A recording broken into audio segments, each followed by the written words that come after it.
That's my baby. It's your third one. That's my third born. Got it. That's my third born.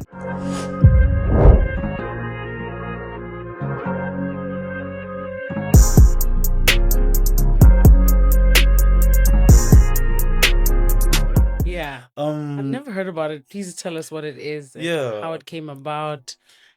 The whole reason nobody knows about it because it was an idea that I brought to a friend of mine.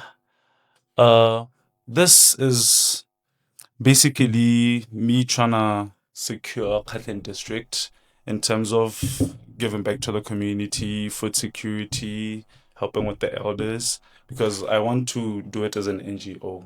Okay. Yes, it's a foundation basically, Okay. but not for what purposes. I don't want it to be seen as Gabo Masitara Foundation, for example. Okay, If I may yeah. give an example with that one, I want it to be a community thing. I want it whereby the community comes together, build this. I don't want it to be like Toba did this. You want, so you Yeah. want ownership. I don't even want to be on the list. I just want to find trustees, deal with this. Okay. Okay, trustees, you got this. And then we look for the right people to focus on the food security, focus on the wellness, elderly, all those. Because Okay. the main thing is I want people to learn how to feed themselves, fend for Okay. themselves. Okay. You know. So you want to give practical skills? Yeah. Okay, like paint a picture for me of what we would be doing. Okay. How why we're doing it, and For example, last week, I went to Land Board to inquire about getting land for this organization.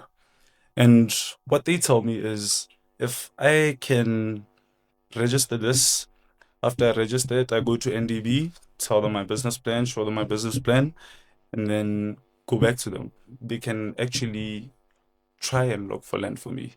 Okay, NDB for funding. Yeah. NDB for funding to fund where I can't get help. And then they told me, but the only problem is us getting you land. It's going to set us back a long time because there's a long list. Waiting list. There's a long. Okay, but I still don't know what the vision is. The vision is to make sure that Kathlyn district itself can feed itself. Okay. One. So that's food production. Food security. Ooh. Yeah, food security. You know what? Yep. Clickets. I'm just checking. You never know. I have 2 daughters. You know all of I'm it. about to know it. So food security. Okay, that would look like. This will be farming. Okay. Livestock or arable farming. Just trying to make sure that we can feed ourselves first as the community. So we're doing trainings. Yeah, or what? training Programs. Because what we have is a program. I bring a person who's a farmer.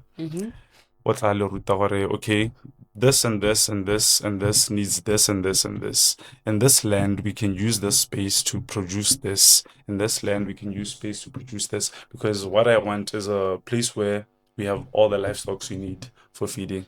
And we are also selling that to make money for the hub. Have you heard about these new clusters? So people will organize themselves and say, okay, we have a demand for moringa, and then so they'll form WhatsApp groups, and then you're sort of assisted from end to end. So I know that there's for moringa, there's for cactus, where I didn't know. That. So like for a value chain, like from end to end, where they'll be like, okay, we're gonna test your soil and see, okay, what can you plant here, and there'll be a moringa cohort. There'll be like the cactus. So I think that's also that's actually a nice idea. Yeah, so I think you should look into. Yeah, I will. I definitely will. Because then there's a lot of mentorship. They hold you. Yeah. End to end. Because I think I've always just wondered. When growing up, there'd be so many poultry farms around the place. Yes, that have failed. So I'm just wondering why we don't have lessons learned. Why we can't go back to the people whose businesses failed and try to figure out what happened, what went wrong. Or even the financials, like the Cedars and the shouldn't they have some sort of manual of things not to do if you're running a poultry farm? Things Yeah. not to do when you're And You they know? actually do, you know. They do? Yeah, they do. They really do. Oh, really? It's just Okay. that with these organizations, most of them they don't really do follow-up checks. Yeah. If you were to notice, I could fund you today and stay 4 months not knowing if you're actually doing the business or just chowing the money, you know.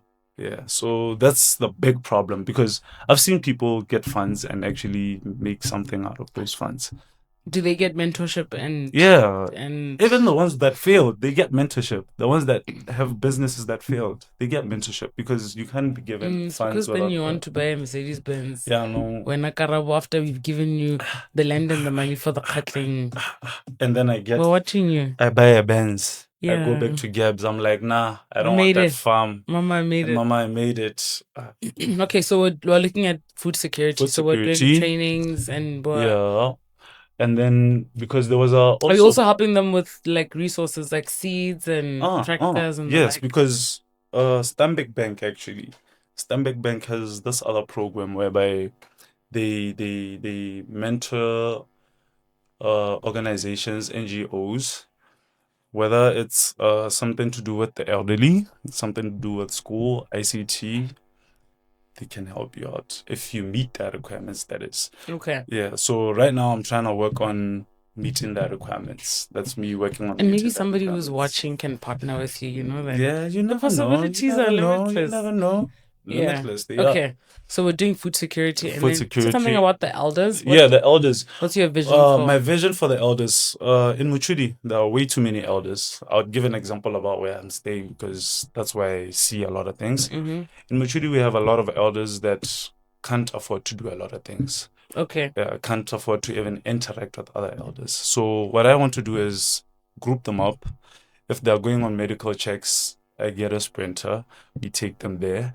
If they have any activity, we come up with any activities for them so that they keep their days busy, you know. Yeah. Because I don't want it to be an old age home. I just want it to be a daycare center for the old, you know.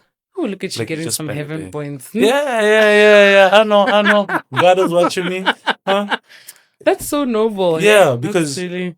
honestly, we tend to forget about our No, elders. absolutely. You know, my aunt is retired, and she was telling me that she has a walking club. So apparently at the stadium, her and her old lady friends, you know, they Yeah. get together and they You know. stretch and they walk, and they even went to Kasane. I don't know if they went for the marathon, but Yeah. yeah, you I do see? think there's a lot of neglect for activities for the For elderly, the elderly. and it's very lonely. It The- really yeah, is, because most of the women I'm talking because about. you guys don't call your grandmothers. People who still have, please, if your Oh. grandmother's still alive, this is your sign to call your grandmother. Hi, Granny. I love you.